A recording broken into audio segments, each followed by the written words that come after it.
Jean-Jacques Rousseau was a philosopher, writer, and composer of the Enlightenment period by Maria Rodriguez and Tiffany Mok. Early life. Jean was born on June 28, 1712, in Geneva, Switzerland, son of Suzanne Bernard and Isaac Rousseau. When he was 9 days old, he lost his mom due to complications that occurred. He only had his dad and aunt. His dad introduced him to literature such as ancient Roman, Greek, and French novels at merely 3 years old, and his aunt introduced him to music. 7 years later, his father was forced to leave Geneva to avoid being put in jail by civil authorities. He lived with his mom's side of the family once his father left. They thought of him as inferior, treating him unfairly and even humiliating him. At 13 years old, he no longer went to school and worked his first jobs as a watchmaker and an apprentice to a notary public as well as an engraver. 3 years later, his bad relationship with his family and the abuse he received from his boss drove him to feel the need to leave Geneva.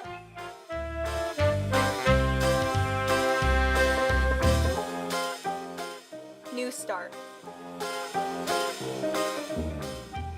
Running away to Annecy, France, he had to face the world on his own.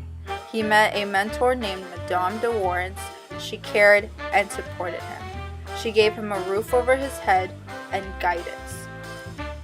He became more serious with music under her encouragement. He began teaching and giving lessons as he composed music on the side.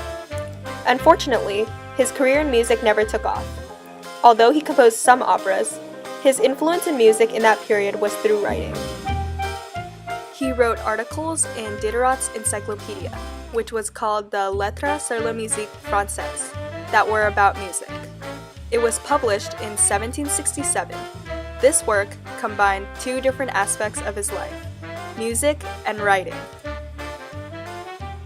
In 1745, Rousseau started an affair with Therese Levasseur. They eventually married in 1768. She was to him a mistress, housekeeper, and a mother of his 5 children.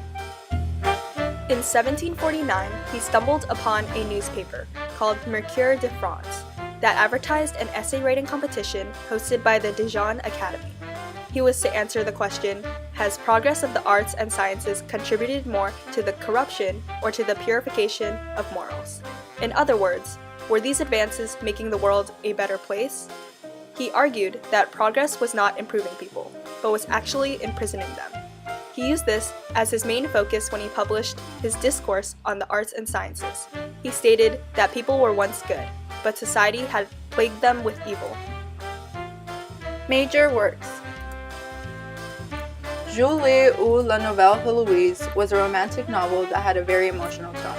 It came in the form of love letters and focused more on intense feelings rather than ideas and theories. The plot contains a love triangle between an upper-class woman and 2 men. One was her tutor, an artistic and sensitive middle-class gentleman, and her destined match, an aristocrat. Her father approved of the aristocrat and arranged for them to get married. By then, she had feelings for both men, but society didn't let her be with the one she really wanted to be with. In the end, she followed her own heart instead of conforming. She found her happiness and ended up being with the less rich and classy man. Le Mille ou de l'Éducation talks about Rousseau's philosophies of education. It talked about how to raise children. He believed that children were born good, but he blamed society for corrupting them. Although it stirred up a lot of controversy, parents were influenced by his ideas. They originally thought of children as sinners and evil, but it made sense that they were the way they were because of how society influenced them. It was written in first person. The narrator is a tutor who shares his experiences in teaching and educating a young kid named Emile. It was banned and burned by Paris authorities because one part of the book talks about religion in an untraditional viewpoint. This gave him one more reason to want to flee France. The Social Contract. This book, published in 1762, is about how corruption occurs when humans disregard their natural love and succumb to the want of tangible and materialistic things like riches and property. The Social Contract is a philosophical work that addresses Rousseau's most political thoughts on how the government should be run. He argued that humans were once good and that it was up to a good government to leave individuals alone and empower them with justice in order for there to be a stable society. He argued that a government is to act on the greater good of everyone. He had quoted, "Man is born free, yet everywhere he is in chains." Unlike the discourse, this work focuses more on the future rather than the past. It reveals ways in which the government could improve, such as arguing that everybody should have a say in what goes on in the government. Basically, he believed in two categories, the government and the civil or people side. A person's individual rights were to be protected and left untouched by any form of government. He wanted to find a balance between the government and the people so that everything was fair and was beneficial for everyone. If the government misuses their power and does something to go against the civilians, they are allowed to fight back and overthrow them. This eventually led to the French Revolution from 1789 to 1799, where the people of France started a war to fight the monarchy and to take control of the government. His last decade. Rousseau struggled during the next few years of his life because he couldn't find a stable place to stay. He was kicked out of Bern, Switzerland by authorities, and his books were burned everywhere. He roamed around Berlin and Paris and ended up in England, where he stayed with David Hume, a Scottish philosopher, for a little while. He gave him a place to stay and a pension that came from the Scottish king. After finding out that Hume was secretly mocking his beliefs, Rousseau left England and ended up in France in 1767. He finally settled in Paris in 1770, where he composed music and continued writing. During the last decade of his life, Rousseau wrote mostly about himself. Confessions was one of the first ever autobiographies. He took the time to reflect on his personal life and wrote about random things, like his struggle for love, the frustration of people not accepting his ideas, as well as the joys he felt about gardening. Although he might have seemed self-absorbed for writing about topics like those, it gave the readers a chance to see what it was like to live on the inside.